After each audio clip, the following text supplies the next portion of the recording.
Hello, everyone. This is Joseph. Today I want to speak to you about a major health issue I had about 4 years ago. And that was cancer. And it turned out to be kidney cancer. And it's something that we found out by complete accident. It was a total fluke that we found my cancer. It happened one day. I was moving some furniture around in my house.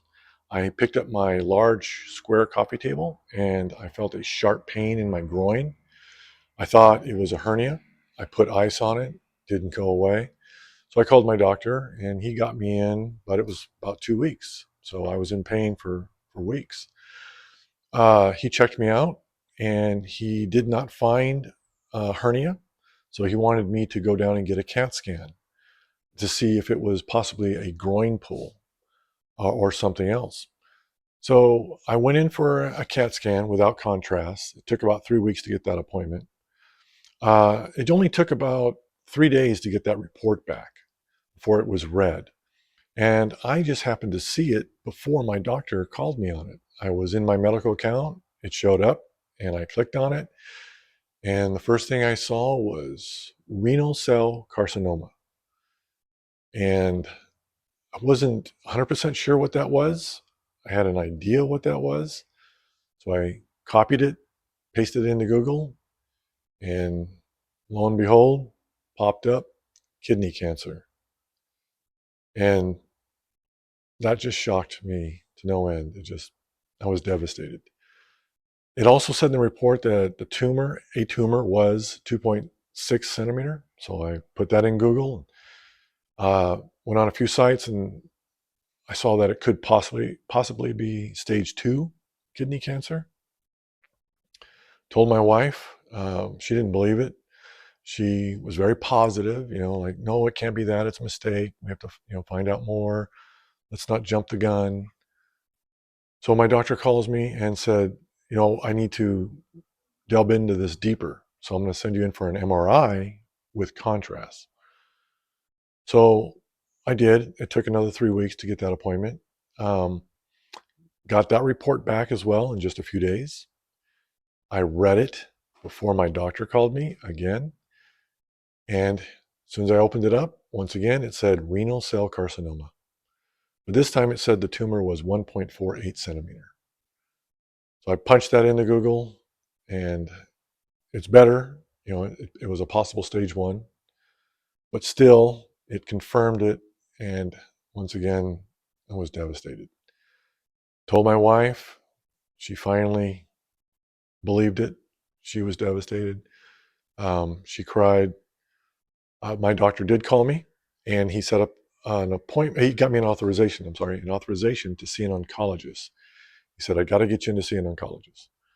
So authorization came through pretty quick. I called their office. They gave me 2 choices. I could either see the actual oncologist in 6 weeks or I can see the practitioner in 3 weeks. So, time being of the essence, I saw the practitioner. I was in the room waiting for her to come in. She came in. She said she was. Pretty much stood in the doorway with the report in her hand and said, well, you have kidney cancer. I'm like, really? 100%. She goes, oh yeah, 100%. I said, what do we do? And she goes, well, we have 3 options. We can wait and see if it grows any bigger. I don't recommend that.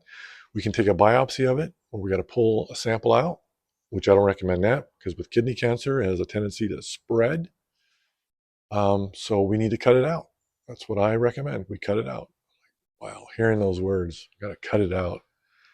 I told her, can you please explain that?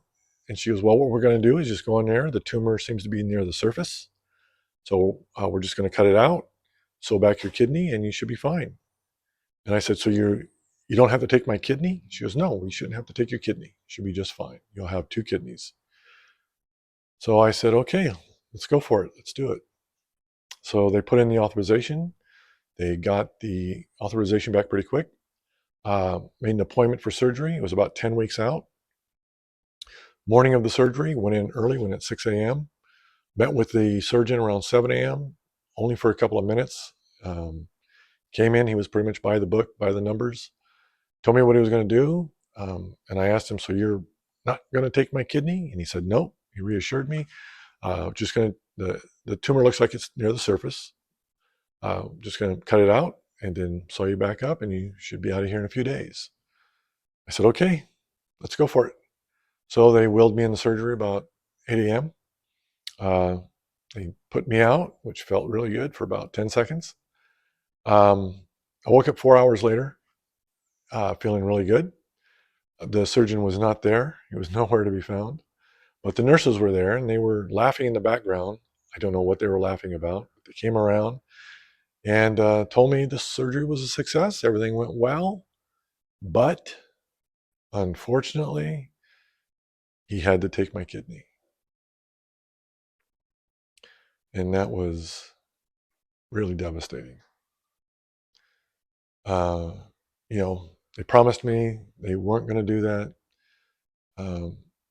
So they reassured me they weren't going to do that. So I was sold on the fact they weren't going to do that, but they did that.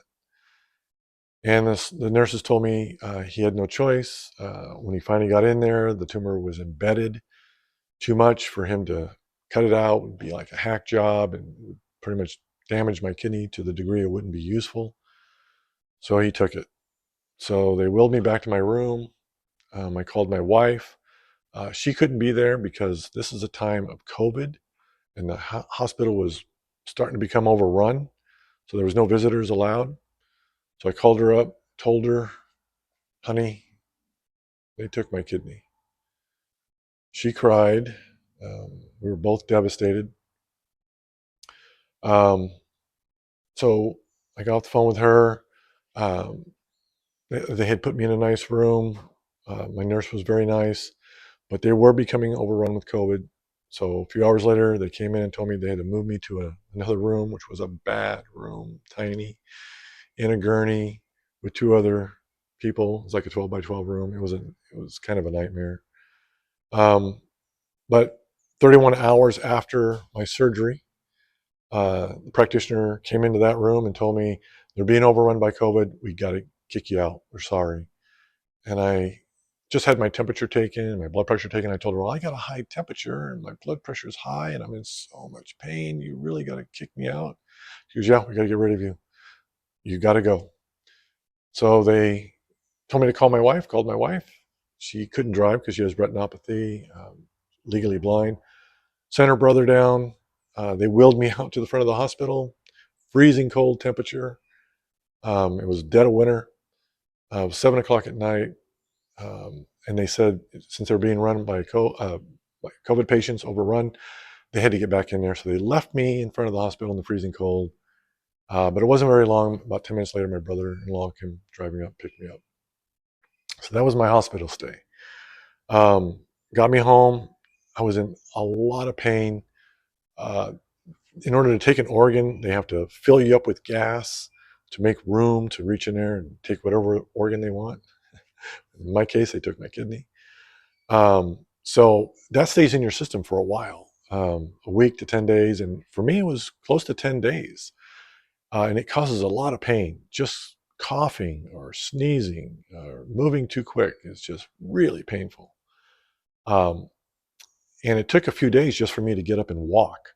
And I didn't walk well. I was hunched over. I was using a cane or a walker. So I was like that for close to 2 weeks. And in a couple of earlier videos, I had mentioned that I had to, at one point, about 3.5 years ago, step in and take care of my father, who was on peritoneal dialysis because his dementia was kicking in.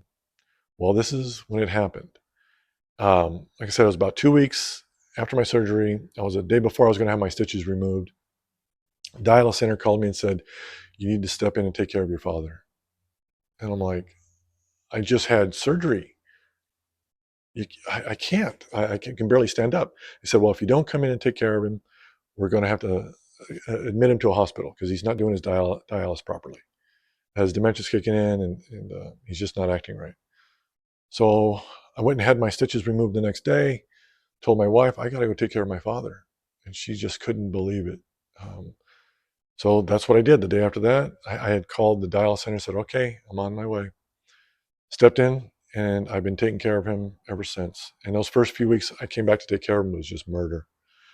Picking up those dialysis bags, picking up anything, helping him into the restroom or whatever, it was just painful. So the past 3.5 years, we've been monitoring my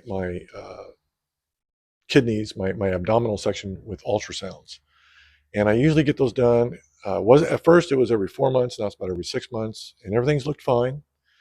There is a cyst on my existing kidney. It's been there all along. It has gotten a little bigger. They assured me that it's not a tumor.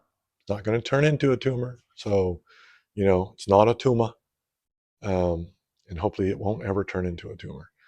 So we're keeping an eye on that kidney and anywhere else in that area.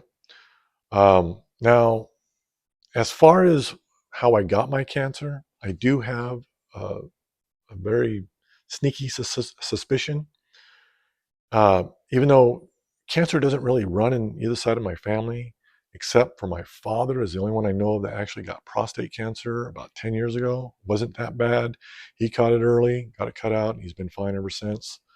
On my mother's side, they do get emphysema. Seems like everyone on her side gets emphysema because they all smoke, and they smoke a lot, and many of them have died off.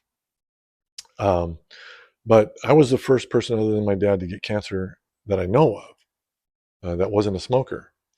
So where did I get it? About a year, almost a year to the day I discovered my cancer. I was taking care of my father at that time for about 8 months. And he had a lot of spiders throughout he has this warehouse, on his property and in his house. So while he was in the hospital because of a broken hip, I decided to buy some insecticide, big gallon jug, and spray his entire inside of his house and some other rooms and a little bit of the outside. I was wearing gloves, I was wearing a mask, but it was almost a year to the day that we found out I had cancer. So that's my suspicion. I don't know anything else I don't know any other way I could have got it. It could have been something else. I don't know. That's just my suspicion. So, I'm very thankful, especially with my doctor who decided to investigate further, send me in for a CAT scan, and then follow up with an MRI. If he had not done that, if he had just blown it off and said, it'll go away, your groin pull or whatever we thought it was. But he didn't. He investigated, and just by dumb luck, we found it. So God bless him, bless all those that were involved, that helping me. The surgeon, even though he took my kidney, I'm thankful to him. He saved my life. I would not be here if this had not been found and not been taken care of. I would not be here to talk to you today. So God bless them all. I want to thank all of you for stopping by and listening to these stories that I have and things that I have on my mind. It really helps making these YouTube videos. So I want to say thank you again for everybody, and I hope to see you again, and I'll talk to you soon. Take care.